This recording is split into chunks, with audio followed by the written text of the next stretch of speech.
Dios les bendiga. Vamos a continuar exponiendo lo que es Juan capítulo 3, ahora de los versículos 9 al 15. Continuamos viendo la conversación que nuestro Señor Jesucristo tuvo con Nicodemo. Y lo que ahora quiero compartir con ustedes, el título que le he puesto a esta predicación es: debes arrepentirte y creer.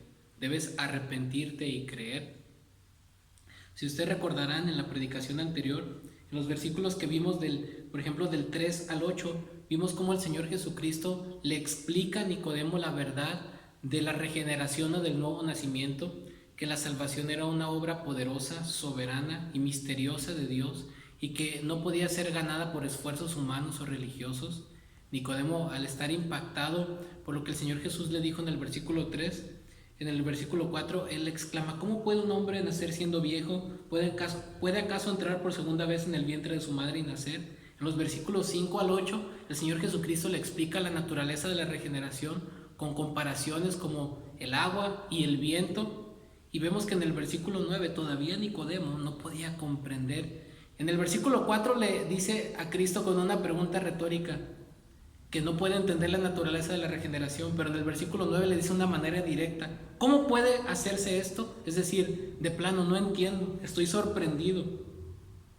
Nicodemo, al ser un estudioso de las escrituras del Antiguo Testamento, debió de haber recordado pasajes, por ejemplo, como Isaías capítulo 32, versículos del 15 al 18, donde Dios promete una futura obra de regeneración por medio de su Santo Espíritu. Dice el versículo 15 de Isaías 32: hasta que sobre nosotros sea derramado el Espíritu de lo alto, y el desierto se convierta en campo fértil, y el campo fértil sea estimado por bosque. Y evitará el juicio en el desierto, y en el campo fértil morará la justicia, y el efecto de la justicia será paz, y la labor de la justicia reposo y seguridad para siempre. Y mi pueblo habitará en morada de paz, en habitaciones seguras y en recreos de reposo. Vemos en este texto de Isaías 32, versículo 15, que Dios prometió una obra futura por medio del Espíritu Santo. Nicodemo debió de haber recordado al menos este pasaje, o al menos Jeremías 31 al 33, donde nos habla de el nuevo pacto que Dios haría con su pueblo. Jeremías 31, del 31 al 33, que dice de la siguiente manera: he aquí que vienen días, dice Jehová, en los cuales haré nuevo pacto con la casa de Israel y con la casa de Judá, no como el pacto que hice con sus padres el día que tomé su mano para sacarlos de la tierra de Egipto, porque ellos invalidaron mi pacto, aunque fui yo un marido para ellos, dice Jehová. Pero este es el pacto que haré con la casa de Israel después de aquellos días, dice Jehová. Daré mi ley en su mente y la escribiré en su corazón, y yo seré ellos por Dios y ellos me serán por pueblo. Anteriormente, en el antiguo pacto, Dios escribió su ley en tablas de piedra. Sin embargo, en el nuevo pacto, Dios, por medio del Espíritu Santo, escribiría su ley en el corazón de estos individuos para que pudieran amarle y servirle de verdad, ya que nadie pudo agradar a Dios por sus propios esfuerzos. Y el pasaje que vimos anteriormente en Ezequiel capítulo 36, del versículo 25 al 28, donde Dios promete que esparciría agua limpia sobre ellos y que los limpiaría de sus inmundicias, que quitaría de ellos el corazón de piedra y les daría uno de carne, y que pondría su espíritu en ellos para que pudieran andar en sus estatutos. Vemos con claridad que el Antiguo Testamento enseñaba esta verdad de la regeneración. No era algo que el Señor Jesucristo estaba inventando, algo nuevo. Sin embargo, Nicodemo no podía comprender esto, y es por eso que en el versículo 10 el Señor Jesús le responde: ¿eres tú maestro de Israel y no sabes esto? De hecho, en el griego, en el original, aquí hay un artículo definido que precede al sustantivo maestro, y se leería literalmente así: ¿eres tú el maestro de Israel y no sabes esto? De hecho, algunos estudiosos dicen que esta frase significaría así: ¿eres tú el gran maestro de Israel y no sabes esto? No era un maestro de Israel cualquiera, él era el maestro de Israel, una persona reconocida por sus enseñanzas y por su influencia. Sin embargo, no comprendía lo más básico de la salvación, que era una obra divina, soberana y poderosa del Espíritu Santo y no de sus propios esfuerzos. Y era una persona que enseñaba al pueblo acerca de Dios. Nicodemo nos recuerda a muchas personas o muchos líderes muchos predicadores o pastores que pueden estar enseñando acerca de la salvación y ellos mismos ser ajenos a esta obra, sin comprender lo que realmente significa la regeneración. Esto nos puede hacer pensar que no todo el que habla de la palabra de Dios realmente comprende la salvación, ni siquiera eso, el predicar no te hace ser salvo. Necesitas nacer de nuevo para que puedas entrar al reino de Dios. Nadie se salva por lo que hace o no hace, sino es por esta obra que hace el Espíritu Santo. En el versículo 11 el Señor le sigue diciendo: de cierto te digo, que lo que sabemos hablamos y lo que hemos visto testificamos, y no recibís nuestro testimonio. Aquí el Señor Jesucristo ya pasó a hablar de singular en plural. Y cuando dice en verdad te digo, como explicábamos anteriormente, es cuando el Señor Jesucristo va a decir una verdad muy importante en la cual Él quiere que pongan atención.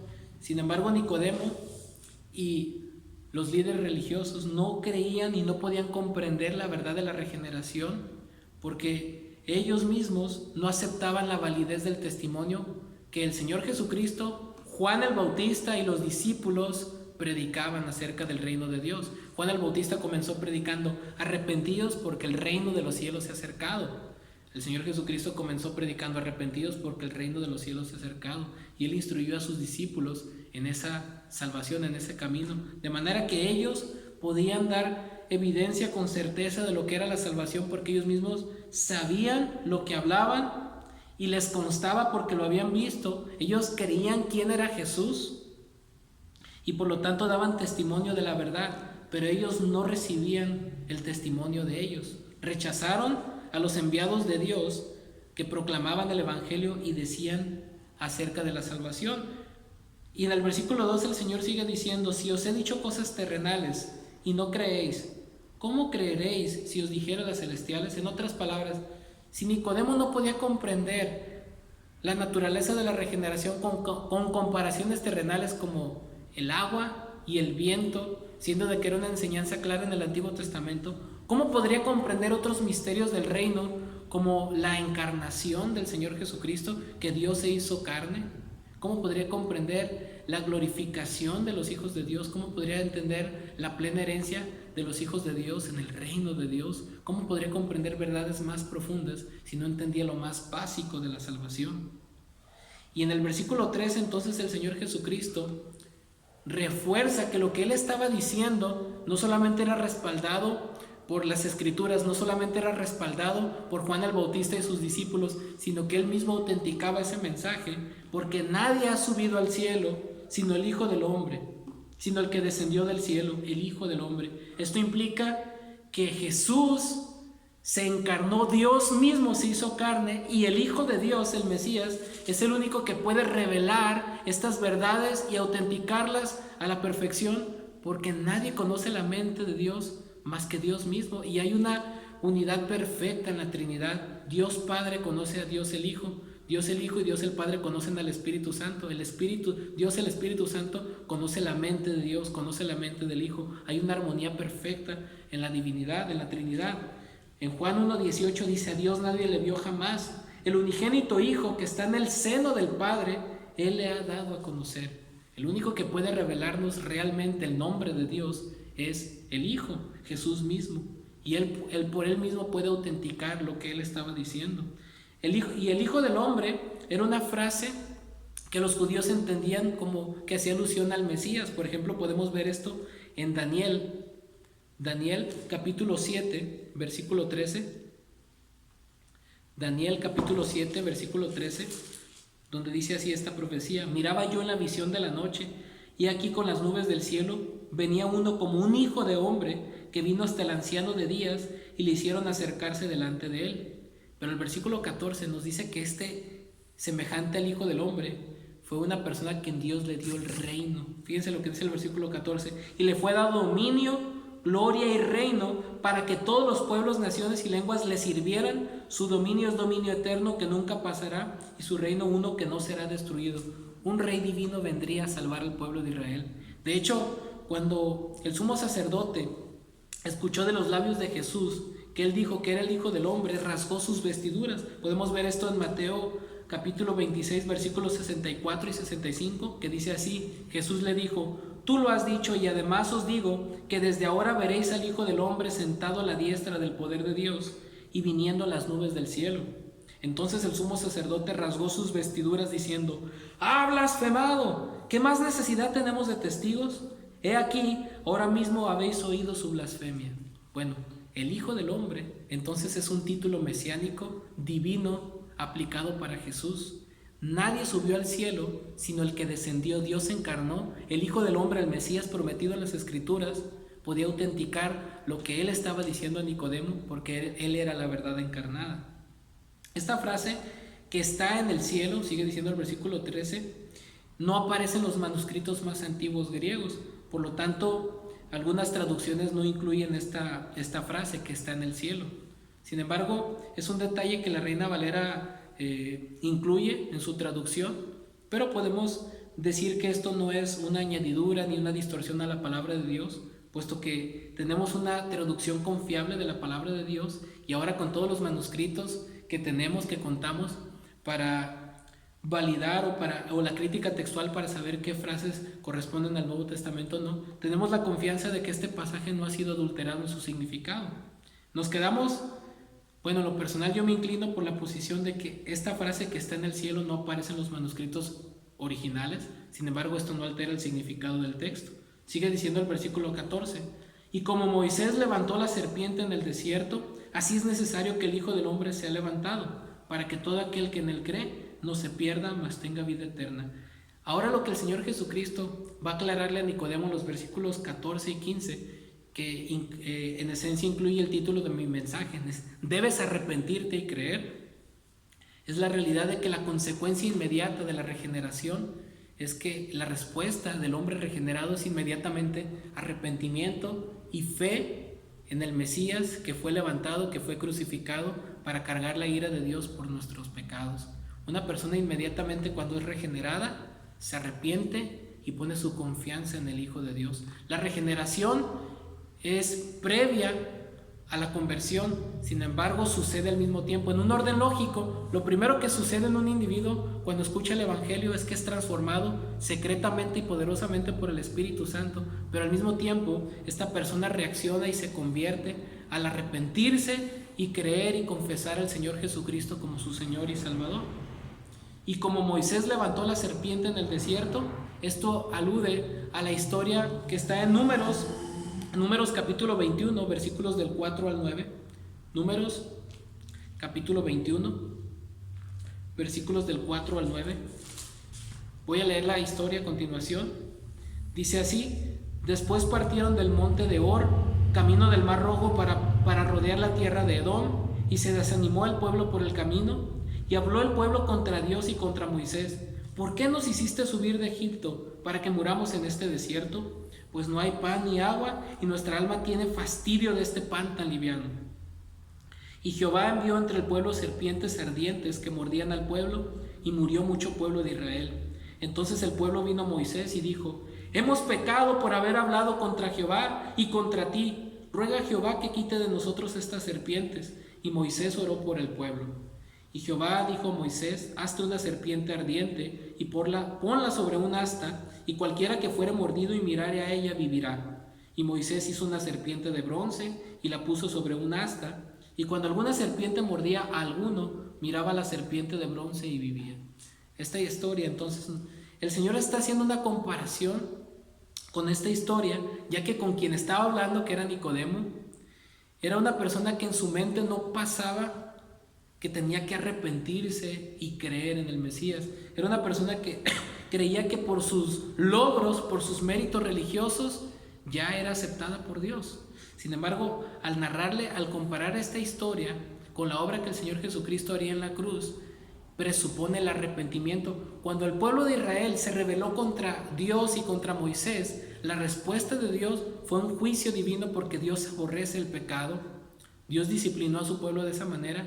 Pero antes de enviarles la liberación, el pueblo tuvo que acudir a Moisés arrepentido, reconociendo que habían pecado contra Dios. Entonces Dios le da instrucciones a Moisés para que haga una serpiente de bronce y la ponga en un asta, y todos aquellos que miraban esa serpiente quedarían sanos de las mordeduras físicas de esas serpientes venenosas, lo cual presupone que el pueblo tuvo que arrepentirse para que Dios les enviara esa solución, y el pueblo tuvo que tener confianza en la palabra de Dios, y cuando ellos vieran esa serpiente ahí, recordarían su pecado, y cuando fueran sanados recordarían que fue por la misericordia divina, por haber puesto su confianza en la palabra de Dios. De la misma manera, el Señor Jesucristo le está diciendo a Nicodemo que él y cualquier persona que necesita nacer de nuevo solamente puede ser salvada cuando se arrepiente genuinamente de sus pecados y pone su confianza en el Hijo del Hombre, que en este momento todavía no era crucificado, pero que ya fue levantado en una cruz,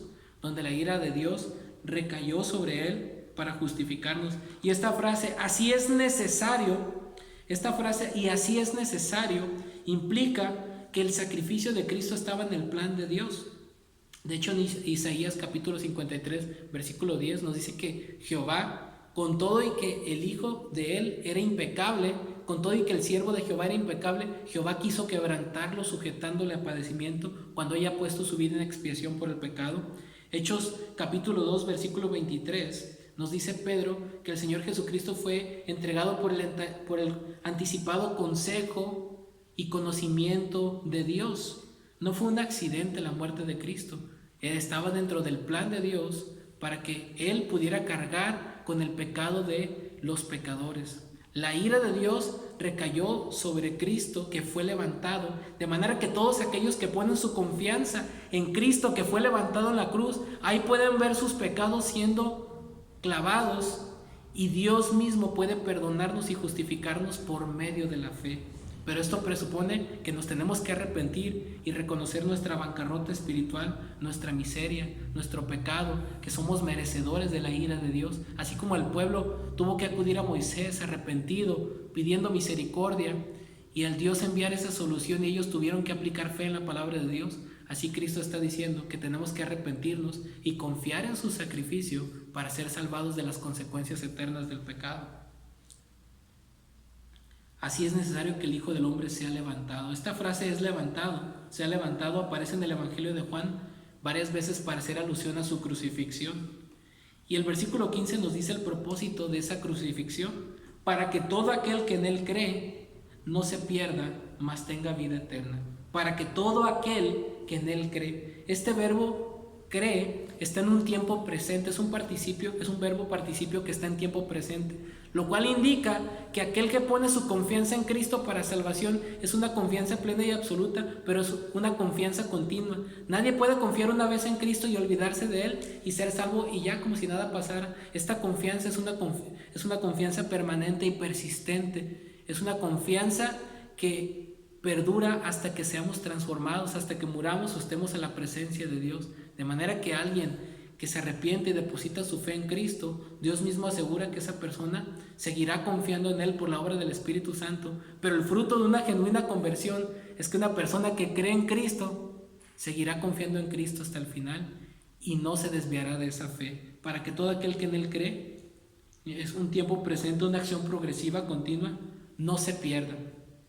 Esta palabra no se pierda no significa solamente de ser destruido, morir y ya, no pasó nada. Esta perdición se refiere al castigo final, a la ira de Dios, el lago eterno. De hecho, si nosotros analizamos el libro de Apocalipsis, nos vamos al libro de Apocalipsis, en el capítulo 20, versículo 10 nos dice: y el diablo que los engañaba fue lanzado en el lago de fuego y azufre, donde estaba la bestia y el falso profeta, y serán atormentados día y noche por los siglos de los siglos. Es un sufrimiento en cuerpo y alma terrible y eterno. El versículo 15 dice: y el que no se halló inscrito en el libro de la vida fue lanzado al lago de fuego.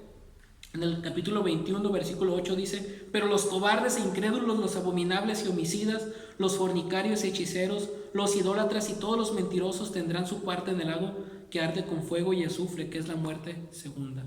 En otras palabras, esta perdición es un tormento eterno en el infierno, en el lago de fuego. No se pierda, mas tenga vida eterna.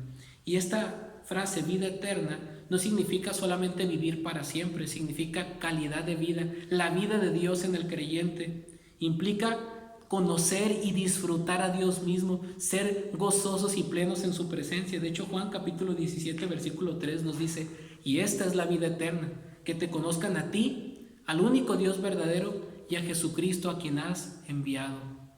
De manera que la vida eterna consiste en poder disfrutar a Dios desde esta vida y de una manera perfecta en la venidera. No ser condenado eternamente por tus pecados. Esto es lo que Él ofrece. Por eso el Hijo del Hombre tuvo que ser levantado en una cruz. La ira de Dios recayó sobre Él, siendo Él sin pecado inocente, Dios hecho carne, pero al tercer día resucitó, se levantó y un día vendrá con gloria y poder para juzgar a vivos y muertos. ¿Está usted preparada para este día o preparado para este día? ¿Está usted seguro de que si muere irá a la presencia de Dios o será condenado?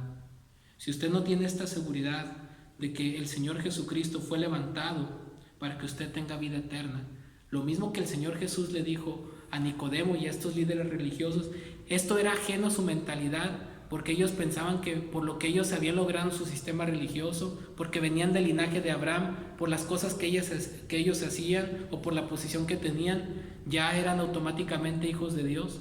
Pero todo ser humano necesitamos nacer de nuevo, y todo ser humano por consecuencia debe arrepentirse y creer en Cristo para ser salvo. Si usted no goza de esta vida, clame al Señor pidiéndole misericordia. Deje de confiar en sus propias fuerzas, aborrezca su pecado, déle la espalda al pecado y ponga su confianza en Jesús, el Hijo de Dios, y Dios le dará esta vida dichosa y gozosa en su presencia. Oremos.